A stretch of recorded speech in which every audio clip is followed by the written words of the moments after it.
Dear aspirants, welcome to Eenadu ఈ ప్రతిభ. నేను మీ Chandrasekhar, economy faculty, Telangana economy. మరి తెలంగాణ ఎకానమీ గురించి మనం చర్చిద్దాం.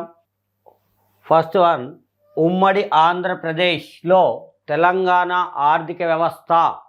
ఉమ్మడి ఆంధ్రప్రదేశ్ ఎప్పుడు ఏర్పడింది? 1956 నుండి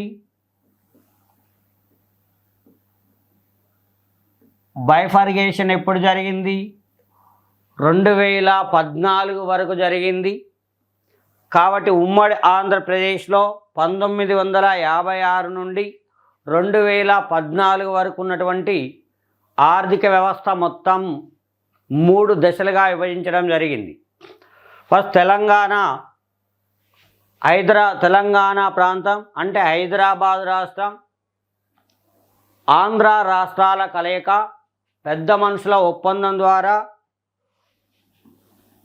1956 నవంబర్ 1వ తారీఖున ఉమ్మడి ఆంధ్రప్రదేశ్గా ఏర్పాటు చేయడం జరిగినది. ఈ ఉమ్మడి ఆంధ్రప్రదేశ్ ఏర్పడినప్పుడు తెలంగాణ ప్రాంతంలో లేదా హైదరాబాద్ రాష్ట్రంలో 9 జిల్లాలుగా ఉండడం జరిగింది. నల్గొండ, మహబూబ్ నగర్, ఖమ్మం, హైదరాబాద్, రంగారెడ్డి, నిజామాబాద్, ఆదిలాబాద్, వరంగల్, మెదక్ జిల్లాలుగా ఉండడం జరిగింది. 1978 సంవత్సరంలో రంగారెడ్డి జిల్లాను ఏర్పాటు చేయడం జరిగింది. రంగారెడ్డి జిల్లాని 1978 సంవత్సరంలో రంగారెడ్డి జిల్లాని ఏర్పాటు చేయడం జరిగింది.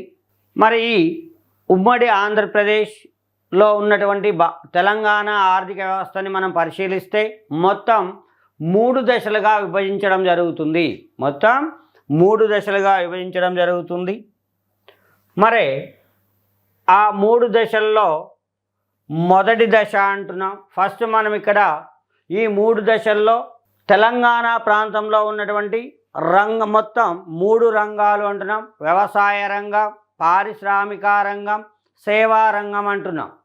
చూడండి, ఇక్కడ రంగాలను కనుక మనం పరిశీలిస్తే ఫస్ట్ వన్ ఇక్కడ రంగాలు అంటున్నాం.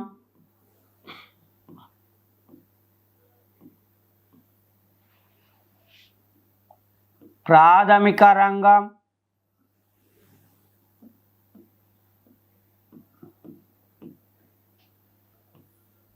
ద్వితీయ రంగం,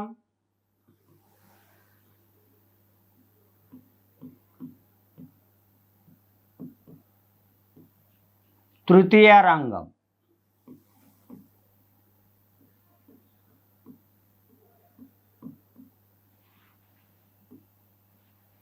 ప్రాథమిక రంగం అంటే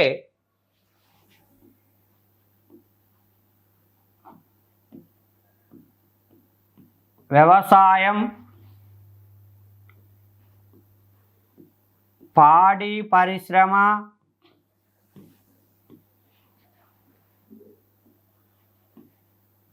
మత్స్య పరిశ్రమ,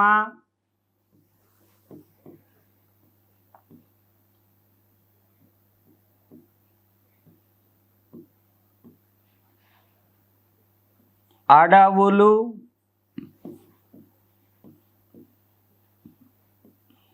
గనులు, త్రవ్వకాలు, క్వారీయింగ్. దీన్ని మనం ప్రాథమిక రంగం అంటాం. ద్వితీయ రంగం అంటే పరిశ్రమలు,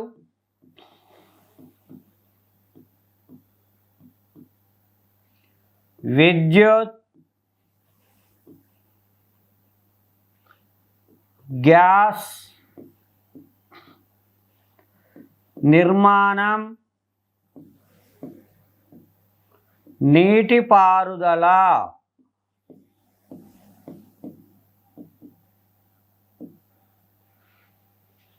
తృతీయ రంగం అంటే ప్రభుత్వం ప్రైవేటు వ్యక్తులు చేసే సేవలన్నీ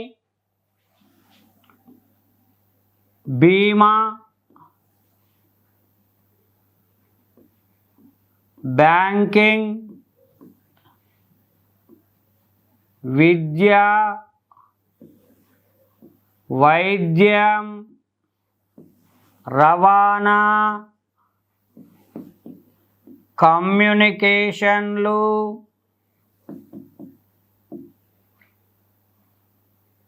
హోటళ్ళు, పార్కులు, పోలీసు, రక్షణ, పత్రికలు, ఇవన్నీ కూడా తృతీయ రంగము అంటాం. ప్రాథమిక రంగం, ద్వితీయ రంగం, తృతీయ రంగం అంటున్నాం. ఈ 3 రంగాలని మరలా 3 రంగాలుగా విభజించడం జరుగుతుంది. వ్యవసాయ రంగం, వ్యవసాయం, పాడి పరిశ్రమ, మత్స్య పరిశ్రమ, అడవులు, వీటిని వ్యవసాయ రంగము అంటాం.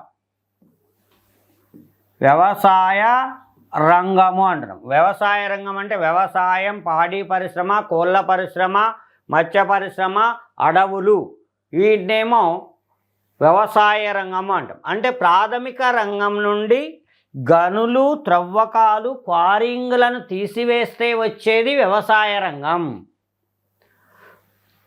ద్వితీయ రంగానికి గనులు, క్వారింగ్, త్రవ్వకాలను కలిపితే వచ్చేదానిని పారిశ్రామిక రంగము అంటున్నాం. పారిశ్రామిక రంగం అంటే ఏంటివి? పరిశ్రమలు, విద్యుత్, గ్యాస్, నిర్మాణం, నీటిపారుదల, గనులు, త్రవ్వకాలు, క్వారింగ్. అంటే ద్వితీయ రంగానికి గనులు, త్రవ్వకాలు, క్వారింగ్లను కలిపితే వచ్చేదానిని పారిశ్రామిక రంగం అంటాము. ఆ పారిశ్రామిక రంగం నుండి గనులు, త్రవ్వకాలు, క్వారింగ్లను తీసివేస్తే వచ్చేదానిని ద్వితీయ రంగము అంటాము. ప్రాథమిక రంగం నుండి గనులు, త్రవ్వకాలు, క్వారింగ్లను తీసివేస్తే వచ్చేదానిని వ్యవసాయ రంగము అంటాము. వ్యవసాయ రంగానికి గనులు, త్రవ్వకాలు, క్వారింగ్లను కలిపితే వచ్చేదానినే ప్రాథమిక రంగము అంటాం. అదే తృతీయ రంగం మొత్తాన్ని సేవారంగము అంటాం. తృతీయ రంగం మొత్తాన్ని ఏమంటున్నాం? సేవారంగము అంటాము. మరి ఈ 3 రంగాలలో తెలంగాణ ఆర్థిక వ్యవస్థ ఏ విధంగా ఉంది అనేది మనం చర్చిద్దాం ఇప్పుడు. చూడండి, ఫస్ట్ వన్, ఈ యొక్క తెలంగాణ ఆర్థిక వ్యవస్థని మొత్తం మనం ఏమంటున్నాం? 3 దశలుగా చెప్పడం జరిగింది. 3 దశల్లో మొదటి దశ 1956 నుండి 1970 వరకు అంటున్నాం. 1956 నుండి 1970 వరకు. మరి ఈ దశలో వ్యవసాయ రంగాన్ని మనం పరిశీలిస్తే చూడండి, ఫస్ట్ వన్, ఈ తెలంగాణ ఆర్థిక వ్యవస్థలో తెలంగాణ ఆదాయంలో ఈ యొక్క వ్యవసాయ రంగం, పారిశ్రామిక రంగం, సేవా రంగాల వాటాను మనం పరిశీలిస్తే వ్యవసాయ రంగం వాటా 37%, పారిశ్రామిక రంగం వాటా 24%, సేవా రంగం వాటా 39%గా ఉండడం జరిగింది. తెలంగాణ ఆదాయంలో 1956 నుంచి 70 మధ్య కాలంలో మొదటి దశలో వ్యవసాయ రంగం వాటా 37%, పారిశ్రామిక రంగం వాటా 24%, సేవా రంగం వాటా 39%గా ఉండడం జరిగింది. కాబట్టి 1956 సంవత్సరంలో ఉమ్మడి ఆంధ్రప్రదేశ్ ఏర్పడినటువంటి సందర్భంలో మన రాష్ట్ర ఆదాయంలో జిఎస్డిపిలో అంటాం మనం, జిఎస్డిపి గ్రాస్ స్టేట్ డొమెస్టిక్ ప్రొడక్ట్లో అత్యధిక వాటా కలిగిన రంగాలు వరుసగా ఏంటివి? ఒకటి సేవా రంగం 39%, రెండవది వ్యవసాయ రంగం 37%, మూడవది పారిశ్రామిక రంగం 24% అంటున్నాం. మరి ఈ మొదటి దశలో మనం చూసినట్లయితే ఈ వ్యవసాయ రంగంలో మన వ్యవసాయ రంగాన్ని చూస్తే 1956 నుండి 1956 నుండి 1956, 57 వరకు సంవత్సరంలో సాగు క్రింద ఉన్న మొత్తం భూభాగం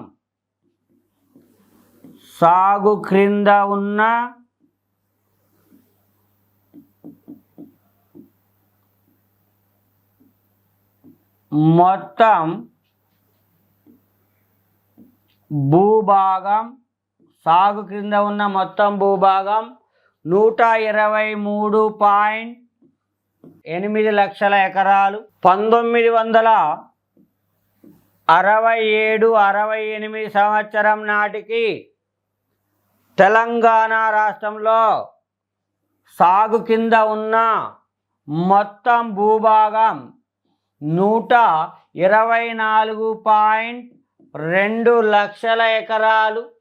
124.2 లక్షల ఎకరాలు. మరి 1956-57 సంవత్సరం నాటికి నీటిపారుదల కింద ఉన్న విస్తీర్ణం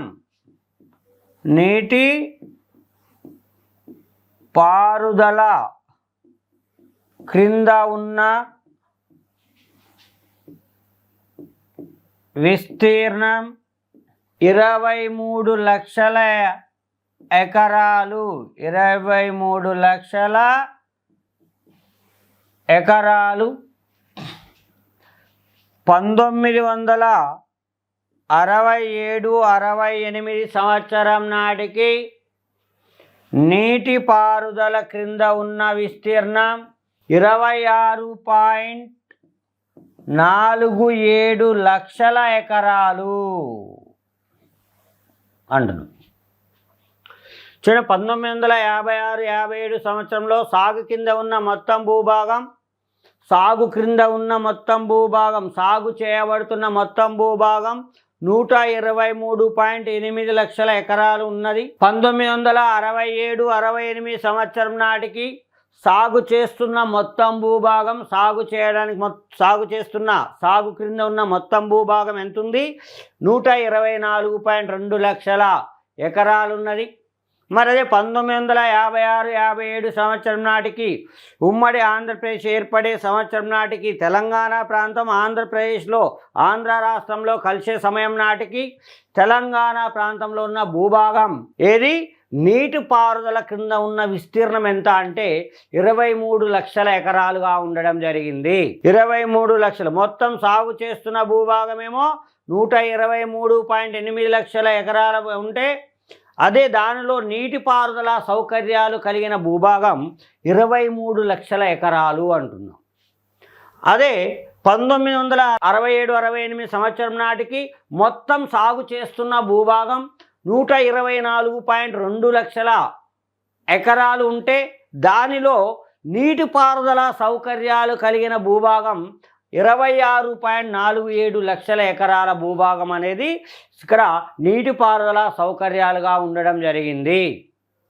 మరి ఈ యొక్క మొదటి దశలో ప్రాంతాల వారీగా ప్రణాళికా వ్యయాన్ని మనం పరిశీలిస్తే మొట్టమొదటి పంచవర్ష ప్రణాళిక ఎప్పటి నుంచి ఎప్పటి వరకు అంటే 1951 నుంచి 56 వరకు. మరి తెలంగాణ రాష్ట్రం ఆంధ్ర రాష్ట్రం కలిసి ఉమ్మడి ఆంధ్రప్రదేశ్గా ఎప్పుడు ఏర్పడింది? 1956 నవంబర్ 1వ తారీఖున ఏర్పాటు చేయడం జరిగింది. మరి రెండో పంచవర్ష ప్రణాళికా కాలం ఎప్పుడు అంటే 1956 నుండి 61 వరకు అంటున్నాం. మరి 1956లో అంటే రెండో పంచవర్ష ప్రణాళికా కాలంలో ఉమ్మడి ఆంధ్రప్రదేశ్గా ఏర్పాటు చేయడం జరిగింది. మరి ఈ యొక్క ప్రణాళికా వ్యయాలను ఎలా కేటాయించారంటే ఇక్కడ మనం చూస్తే ప్రాంతాల వారీగా రెండో ప్రణాళిక అంటున్నాం. రెండో ప్రణాళిక 1956 నుంచి 60 సంవత్సరం, 1956 నుంచి 61 రెండో ప్రణాళిక. మరి తెలంగాణ ప్రాంతంలో ఇక్కడ ప్రణాళికా వ్యయం 64.42 కోట్లని కేటాయించడం జరిగింది. ఇది 34.2%. ఆంధ్ర ప్రాంతానికి కేటాయించినటువంటి సొమ్ము ఎంత అంటే 124.28 కోట్లు అంటున్నాం. మరి అదే మొత్తం 65.8% అంటున్నాం. మొత్తం రెండో పంచవర్ష ప్రణాళిక కాలంలో తెలంగాణకు కేటాయించినటువంటి తెలంగాణపై చేసిన ఖర్చు పెట్టుబడి ఎంత అంటే 64.42 కోట్లు. అదే అది ఎంత శాతంగా ఉంది? 34.2%గా ఉంది. మరి ఆంధ్ర ప్రాంతంపై చేసిన ఖర్చు 124.28 కోట్లు, అది 65.8%గా ఉండడం జరిగింది. మొత్తం ఉమ్మడి ఆంధ్రప్రదేశ్పై చేసిన ఖర్చు ఎంత అంటే 188.7 కోట్లను ఖర్చు చేయడం జరిగింది, కేటాయించడం జరిగింది. రెండో పంచవర్ష ప్రణాళిక కాలంలో ఉమ్మడి ఆంధ్రప్రదేశ్కి కేటాయించినటువంటి సొమ్ము ఎంత అంటే 188.7 కోట్లు. దానిలో తెలంగాణకి 64.42 కోట్లను కేటాయిస్తే ఆంధ్ర ప్రాంతానికి 124.28 కోట్లను కేటాయించడం జరిగింది. ఈ మొత్తం ఆదాయంలో ఆంధ్ర ప్రాంతానికేమో 65.8% కేటాయిస్తే తెలంగాణ రాష్ట్రానికి, తెలంగాణ ప్రాంతానికి 34.2 కోట్లను కేటాయించడం జరిగింది. మరి అదే రాష్ట్ర ఆదాయంలో తెలంగాణ వాటా ఎంత అంటే 45%గా ఉండడం జరిగింది. తెలంగాణ వాటా 45%, అదే ఆంధ్ర వాటా 55%గా ఉండడం జరిగింది. మొత్తం రాష్ట్ర ఆదాయంలో తెలంగాణ ప్రాంతం యొక్క వాటా 45%, మరి కేటాయింపులు మాత్రం 34.2%గా కేటాయించడం జరిగింది. అదే మూడో పంచవర్ష ప్రణాళిక కాలంలో మనం చూస్తే మూడో పంచవర్ష ప్రణాళికలో ఉమ్మడి ఆంధ్రప్రదేశ్కి కేటాయించిన మొత్తం కేటాయింపులు 353.4 కోట్లను కేటాయించడం జరిగింది. దీనిలో తెలంగాణ ప్రాంతానికి 146.6 కోట్లను కేటాయించడం జరిగింది. అదే ఆంధ్ర ప్రాంతానికి 205.8 కోట్లను కేటాయించడం జరిగింది. అంటే మొత్తం ఆదాయంలో తెలంగాణ ప్రాంతానికేమో 37.2% నిధులను కేటాయిస్తే ఆంధ్ర ప్రాంతానికి 62.8% నిధులను కేటాయించడం జరిగింది. అంటే ఇక్కడ మొత్తం మరి ఉమ్మడి ఆంధ్రప్రదేశ్లో మొత్తం ఉమ్మడి ఆంధ్రప్రదేశ్లో ఆదాయంలో తెలంగాణ వాటా 42.6% ఉంటే కానీ కేటాయింపులేమో 37.2%గా ఉండడం జరిగింది. ఆదాయం తెలంగాణ నుంచి వచ్చే ఆదాయం మూడో పంచవర్ష ప్రణాళిక కాలంలో 42.6% ఆదాయం వస్తే తెలంగాణ ప్రాంతానికి కేటాయించినటువంటి పెట్టుబడి 37.2%. అదే ఆంధ్ర ప్రాంతానికి ఉమ్మడి ఆంధ్రప్రదేశ్లో ఆంధ్ర ప్రాంతానికి వచ్చిన ఆదాయం ఎంత అంటే 58.4% ఆదాయం వస్తే దానికి కేటాయించింది 62.8%. అంటే ఉమ్మడి ఆంధ్రప్రదేశ్లో తెలంగాణ నుంచి వచ్చే ఆదాయం ఎక్కువగా ఉండడం జరిగింది. మరి అదే పెట్టుబడులు పెట్టడం ఏమో తక్కువగా ఉండడం జరిగింది. తెలంగాణ ప్రాంతానికి పెట్టుబడులు తక్కువగా ఉండడం జరిగింది. 42.6% ఆదాయం వస్తే 37.2% మాత్రమే పెట్టుబడులు పెట్టారు. అదే రెండో పంచవర్ష ప్రణాళిక కాలంలో 45% పెట్టుబడులు వచ్చేస్తే ఆదాయం వస్తే ఉమ్మడి ఆంధ్రప్రదేశ్లో, కానీ తెలంగాణ ప్రాంతంపై ఖర్చు చేసిన మొత్తం 34.2% మాత్రమే నిధులను ఖర్చు చేయడం జరిగింది. ఆ తర్వాత మూడో పంచవర్ష ప్రణాళిక కాలం తర్వాత నెక్స్ట్ వార్షిక ప్రణాళికలు వచ్చాయంటున్నాం. మరి వార్షిక ప్రణాళికలు ఎందుకు వచ్చాయంటే మూడో పంచవర్ష ప్రణాళిక ఘోరంగా విఫలం కావడం జరిగింది. కారణం ఏమిటి అంటే మూడో పంచవర్ష ప్రణాళిక కాలంలో 1962 సంవత్సరంలో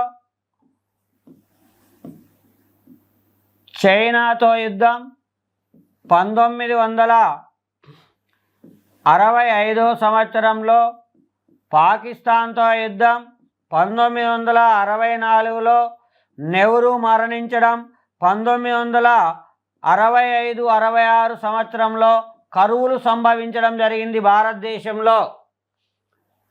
1962లో చైనాతో యుద్ధం, 1965లో పాకిస్తాన్తో యుద్ధం, 1964లో నెహ్రూ మరణం, 1965-66 సంవత్సరంలో కరువులు సంభవించడం జరిగింది. ఈ కారణాల వల్ల మూడో పంచవర్ష ప్రణాళిక ఘోరంగా విఫలం కావడం జరిగింది. మరి ఈ మూడో పంచవర్ష ప్రణాళిక ఘోరంగా విఫలం కావడం వలన నాలుగో పంచవర్ష ప్రణాళికని అమలు చేసుకునే ధైర్యం ప్రభుత్వానికి లేదు. ప్రభుత్వమే ప్రణాళిక సెలవుగా ప్రకటించింది. అందుకనే 1966 నుంచి 69 మధ్య కాలాన్ని ప్రణాళిక అధికారిక సెలవుగా ప్రకటించడం జరిగింది. అందుకనే దీన్ని ప్రణాళిక విరామం అంటాం. ప్రణాళిక విరామం ఎప్పుడో జరిగింది? 1966 నుంచి 1969 మధ్య కాలంలో ప్రణాళిక విరామం వచ్చింది. ఆ కాలంలో వార్షిక ప్రణాళికలను అమలు చేయడం జరిగింది. మొత్తం 3 వార్షిక ప్రణాళికలను అమలు చేశారు. 1966 నుంచి 67 వరకు మొదటి వార్షిక ప్రణాళిక, 67 నుంచి 68 వరకు రెండవ వార్షిక ప్రణాళిక, 68 నుంచి 69 వరకు మూడవ వార్షిక ప్రణాళిక. ఇలా 3 వార్షిక ప్రణాళికలను అమలు చేయడం జరిగింది ఈ కాలంలో అంటున్నాం. ఈ వార్షిక ప్రణాళిక కాలంలో మనం చూస్తే మొత్తం ఉమ్మడి ఆంధ్రప్రదేశ్కి కేటాయించినటువంటి కేటాయింపులు 232.8 కోట్లని కేటాయిస్తే దానిలో తెలంగాణ ప్రాంతానికి కేటాయించింది 102.5 కోట్లని కేటాయించడం జరిగింది. అదే ఆంధ్రప్రదేశ్కి 130.3 కోట్లని కేటాయించడం జరిగింది. మరి ఈ కాలంలో మనం చూస్తే ఈ యొక్క వార్షిక ప్రణాళిక కాలంలో మొత్తం ఆదాయం మొత్తం కేటాయింపులలో 55.9% ఆంధ్ర ప్రాంతానికి, 43.7% తెలంగాణ ప్రాంతానికి కేటాయించడం జరిగింది. మొత్తం కేటాయింపులలో చూస్తే ఆంధ్ర ప్రాంతానికి 55.3% మరియు తెలంగాణ ప్రాంతానికి 43.7% నిధులను మాత్రమే కేటాయించడం జరిగింది. తెలంగాణ నుంచి వచ్చే ఆదాయమేమో ఎక్కువగా ఉండడం జరిగింది. తెలంగాణ ప్రాంతానికి కేటాయించిన కేటాయింపులు తక్కువగా ఉండడం జరిగింది అన్ను. మరి ఇక్కడ మనం చూస్తే నీటిపారుదల పరిస్థితి అంటున్నాం.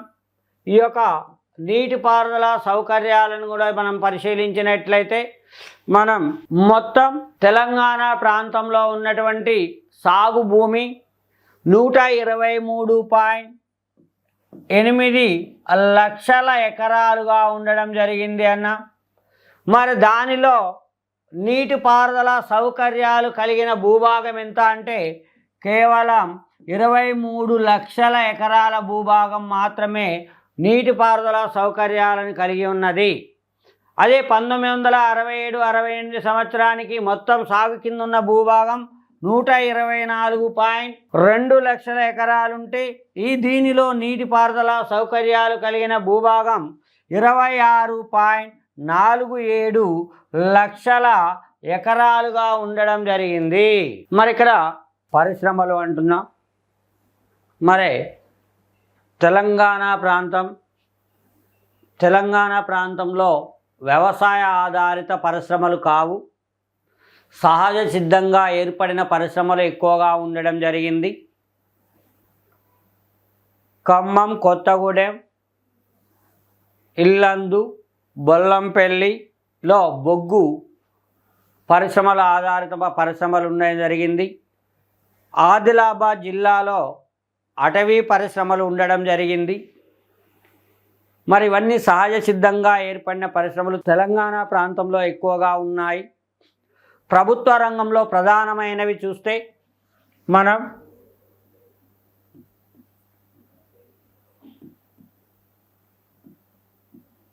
ప్రభుత్వ రంగంలో ప్రధానమైన పరిశ్రమలను మనం పరిశీలిస్తే synthetic drug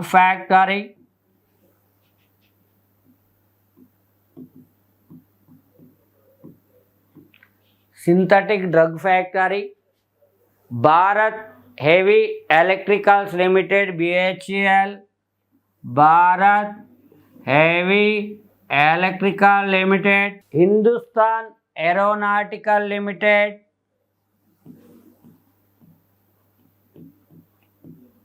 Hindustan aeronautical limited, Praga tools,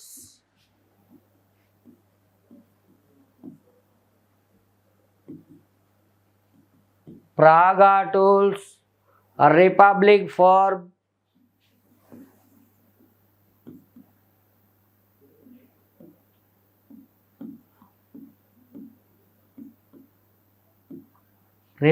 ఫోర్బ్, ఇవి ప్రభుత్వ రంగంలో ప్రధానమైనవి అంటున్నాం.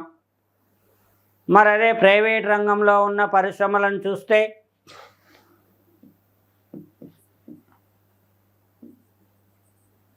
ప్రైవేటు రంగంలో ఉన్న పరిశ్రమలు అంటున్నాం. ప్రైవేట్ రంగంలో ఉన్న పరిశ్రమలు హైదర్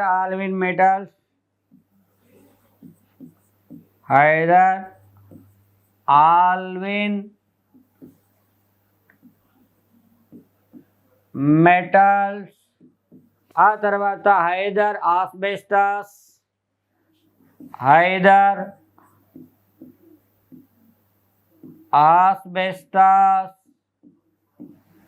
ఆ తర్వాత సిమెంట్,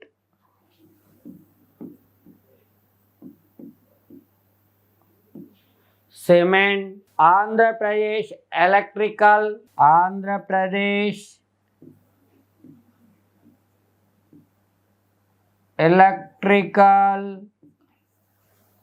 విద్యుత్ సంబంధించినది, ఎలక్ట్రికల్స్, పరికరాల కార్పొరేషన్,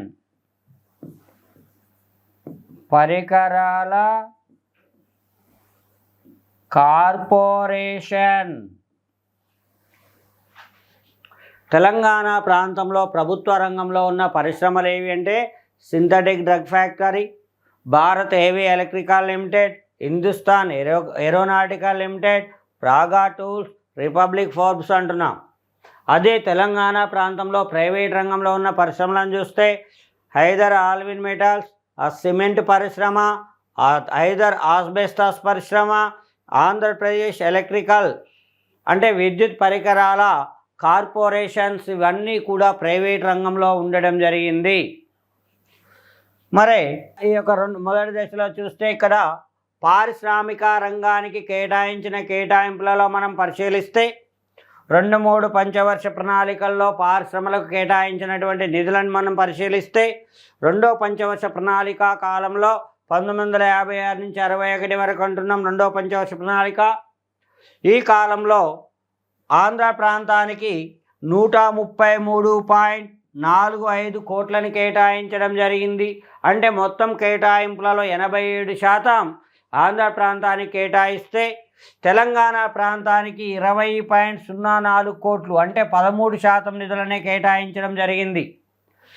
మొత్తం కేటాయింపులు మనం పరిశీలిస్తే మొత్తం కేటాయింపులలో 100% కేటాయింపులు అనుకుంటే దానిలో తెలంగాణ ప్రాంతానికి పారిశ్రామిక రంగంపై కేటాయించింది, పరిశ్రమలపై కేటాయించిన కేటాయింపులు 13%.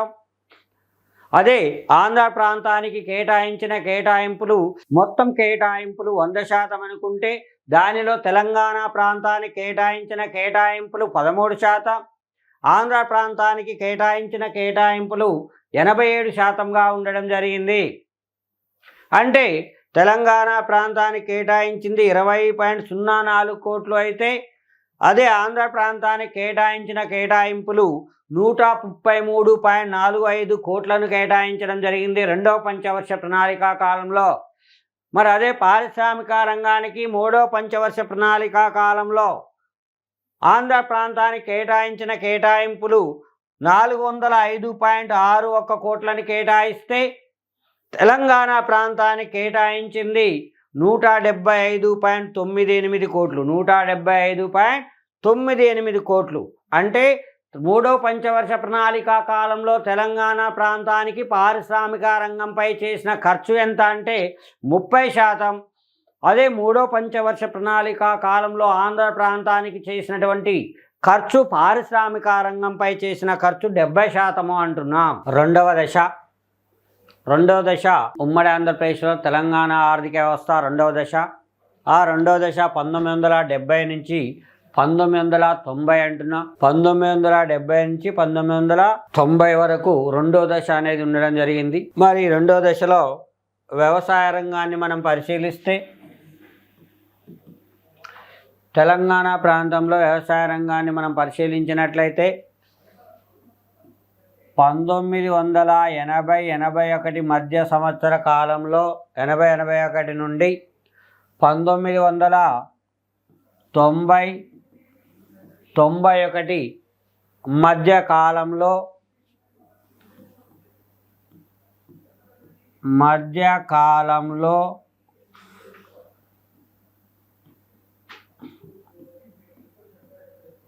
వ్యవసాయ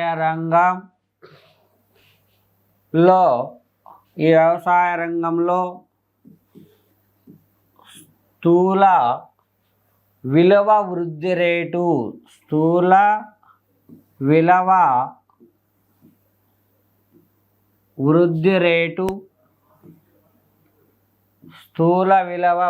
రేటు చూస్తే మనం ఉత్తర తెలంగాణలో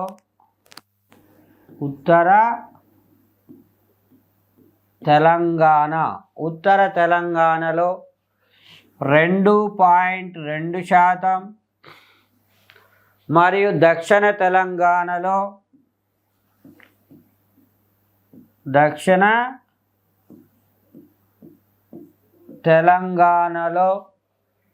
2.8%గా ఉండడం జరిగింది. 1980-81 మధ్య కాలంలో మొత్తం 1980-81 నుండి 90-91 మధ్య కాలంలో వ్యవసాయ రంగంలో స్థూల విలువ వృద్ధి రేటును మనం పరిశీలిస్తే ఉత్తర తెలంగాణలో 2.2%, దక్షిణ తెలంగాణలో 2.8%గా ఉండడం జరిగింది. అంటే తెలంగాణలో అస్థిరత్వ సూచి అనేది ఉండడం జరిగింది. తెలంగాణలో వ్యవసాయ రంగం అస్థిరత్వానిగా ఉండడం జరిగింది అంటున్నాం. ఈ అస్థిరత్వం అనేది అంటే తెలంగాణ ప్రాంతంలో వ్యవసాయం అనేది వర్షాధారమైనది కాబట్టి అస్థిరత్వం అనేది ఎక్కువగా ఉండడం జరిగింది. మరి ఇక తెలంగాణ ప్రాంతంలో అస్థిరత్వ సూచీని మనం పరిశీలిస్తే అస్థిరత్వ సూచీ ప్రకారం చూస్తే దక్షిణ తెలంగాణ ప్రాంతంలో అస్థిరత్వ సూచి ఎంత ఉంది అంటే 12.8%గా ఉంది. అదే ఉత్తర తెలంగాణ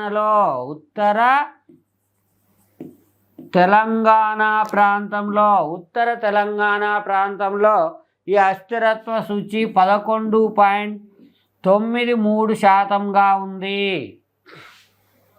అస్థిరత్వ సూచీలో మనం చూస్తే దక్షిణ తెలంగాణ 12.8%, ఉత్తర తెలంగాణ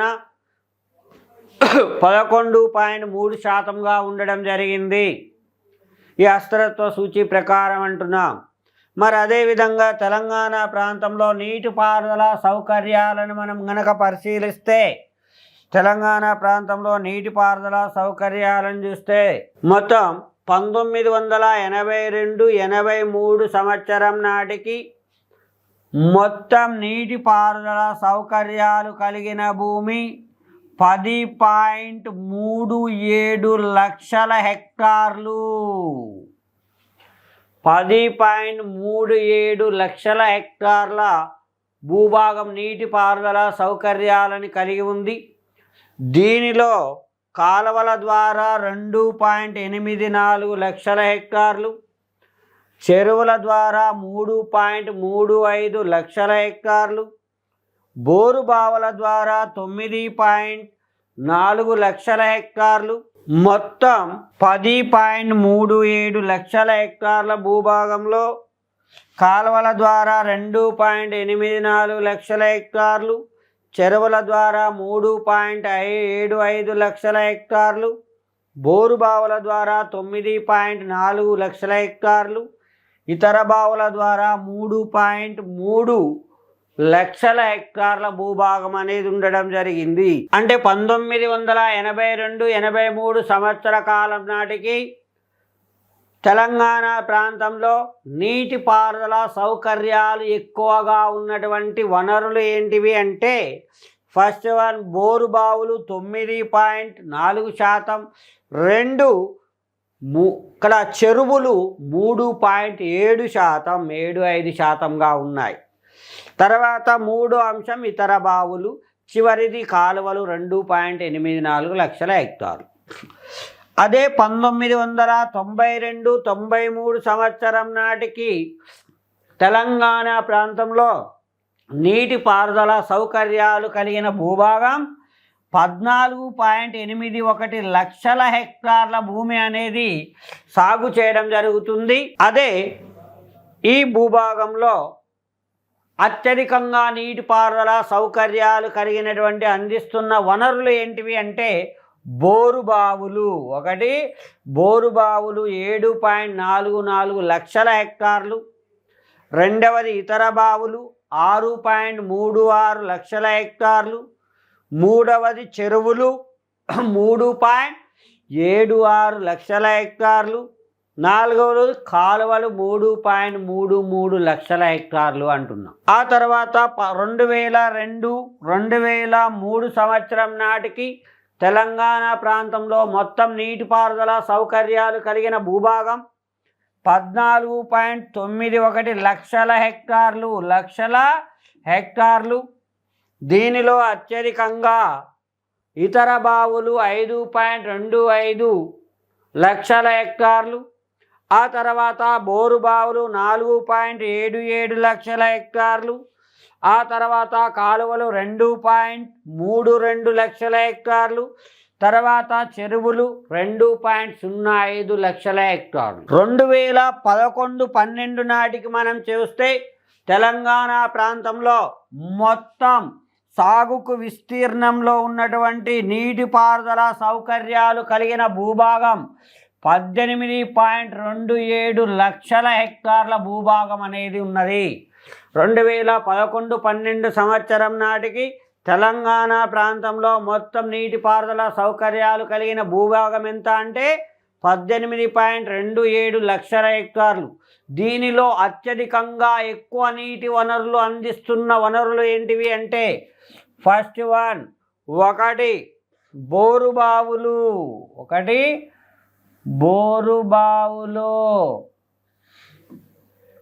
8.75 లక్షల హెక్టార్లు. రెండవది మనం చూస్తే ఇతర బావులు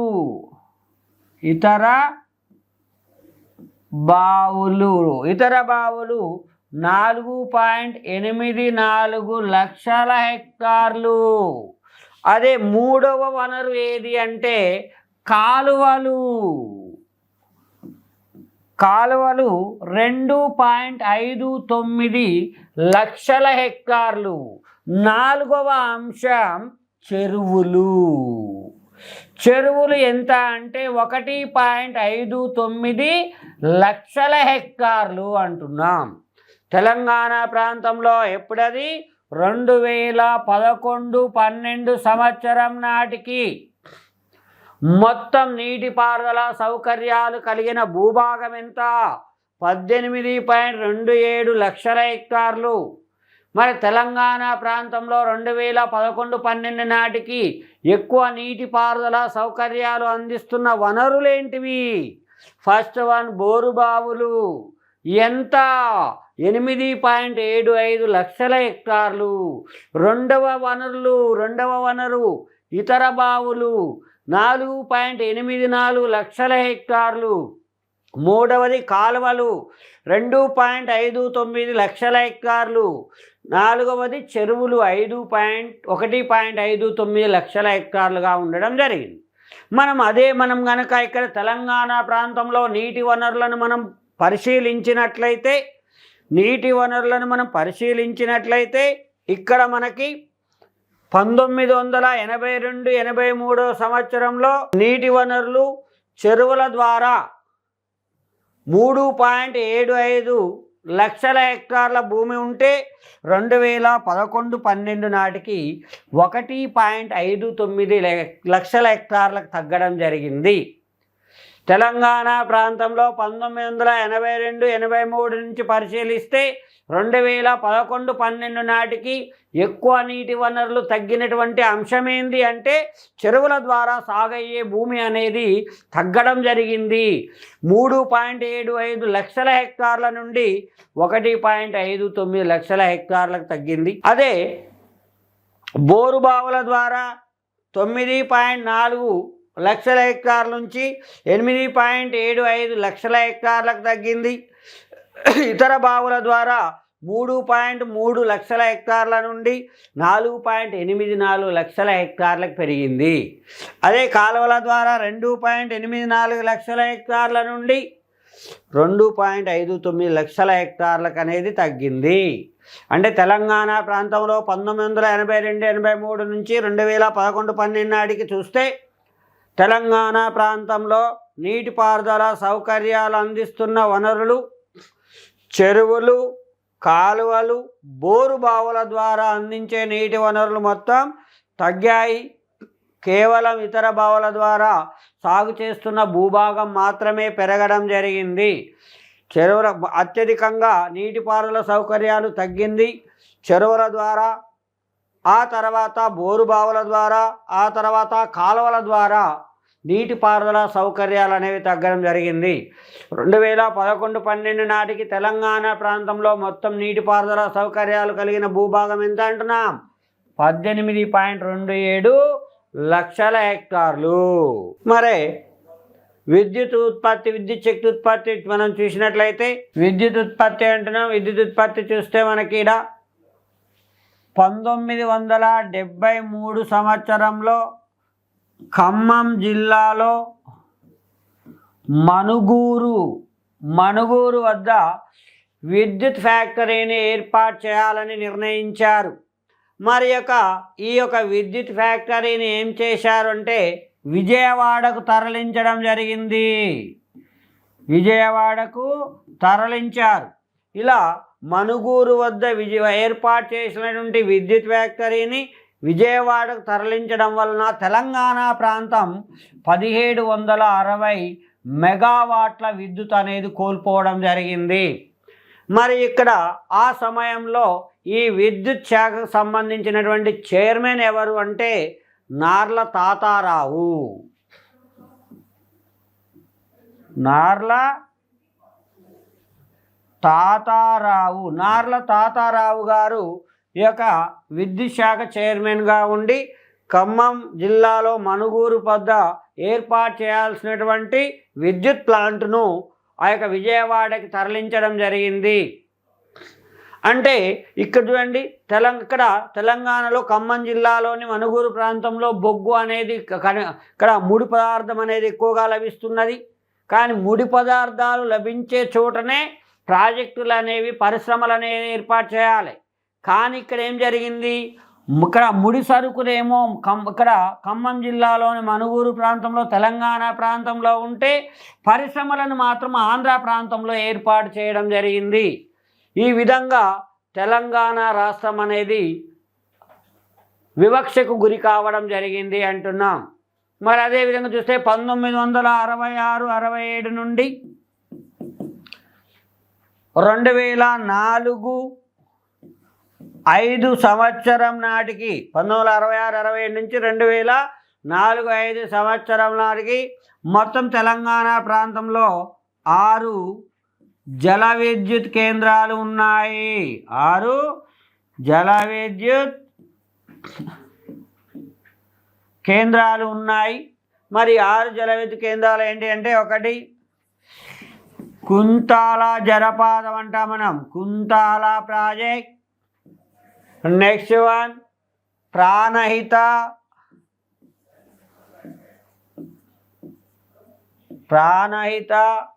నెక్స్ట్ వన్ ఇచ్చంపల్లి,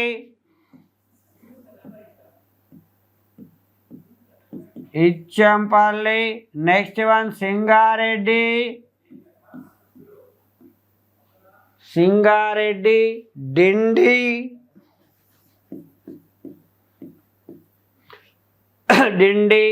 ఈ మొత్తం కూడా తెలంగాణ ప్రాంతంలో ఉన్నటువంటి జల విద్యుత్ ప్రాజెక్టులు అంటున్నాం. ఈ జల విద్యుత్ కేంద్రాలు ఏమంటున్నాం? కుంటాల, ప్రాణహిత, ఇచ్చంపల్లి, సంగారెడ్డి, డిండి అంటున్నాం. మరియు రెండు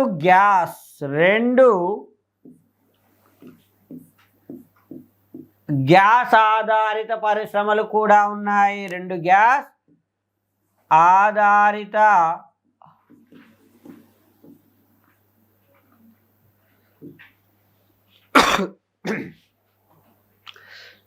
తెలంగాణలో 1966 నుండి 2007 నాటికి 1966, 67 నుండి 2004-05 సంవత్సరం నాటికి తెలంగాణ ప్రాంతంలో 6 జల విద్యుత్ ప్రాజెక్టులు ఉన్నాయి.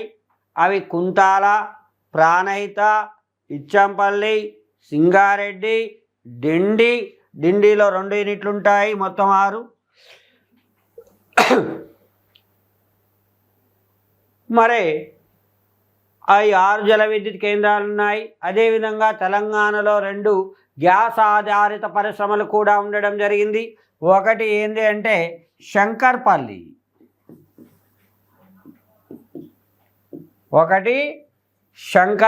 అంటున్నాం. రెండవది నేదునూరు.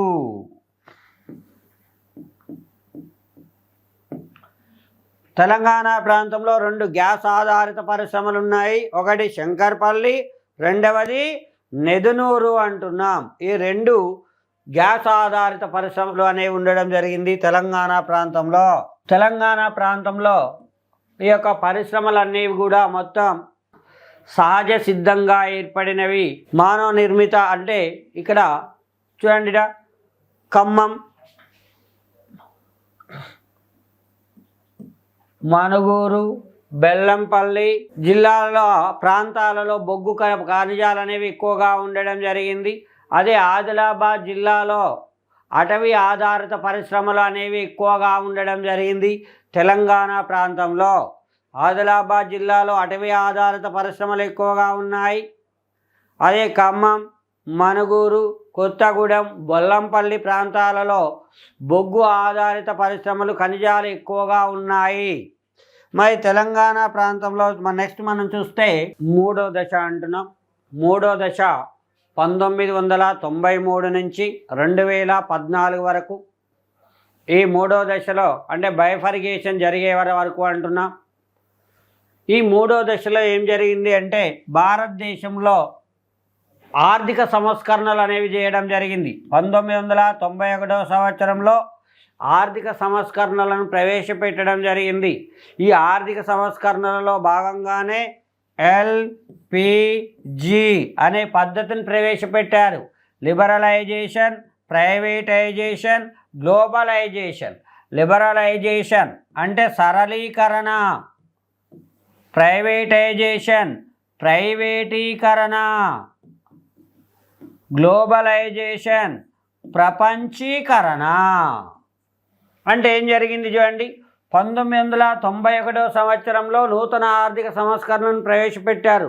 దానిలో భాగంగా 1991లో నూతన పారిశ్రామిక విధాన తీర్మానాన్ని ప్రకటించడం జరిగింది. దీనికంటే ముందు ఉన్నటువంటి పారిశ్రామిక విధాన తీర్మానం 1956లో ఇండస్ట్రియల్ పాలసీ పారిశ్రామిక విధాన తీర్మానాన్ని ప్రకటించడం జరిగింది. దీనిలో ఏం చేశారు అంటే వస్తువుల ఉత్పత్తి మొత్తం ప్రభుత్వ ఆధీనంలో ఉండడం జరిగింది. వస్తువుల ఉత్పత్తి మొత్తం ప్రభుత్వ ఆధీనంలో ఉంది 1956 పారిశ్రామిక విధాన తీర్మానంలో. మరి ఈ వస్తువుల ఉత్పత్తి మొత్తం ప్రభుత్వ ఆధీనంలో ఉన్నది కాబట్టి 1991 సంవత్సరంలో ఏం చేశారు, దాన్ని సరళీకరించారు. 1956 పారిశ్రామిక విధాన తీర్మానంలో ఏ వస్తువును ఉత్పత్తి చేయాలి, ఎక్కడ ఉత్పత్తి చేయాలి, ఎలా ఉత్పత్తి చేయాలి అనే అంశం మొత్తం అన్నీ కూడా ప్రభుత్వ ఆధీనంలో ఉండేది.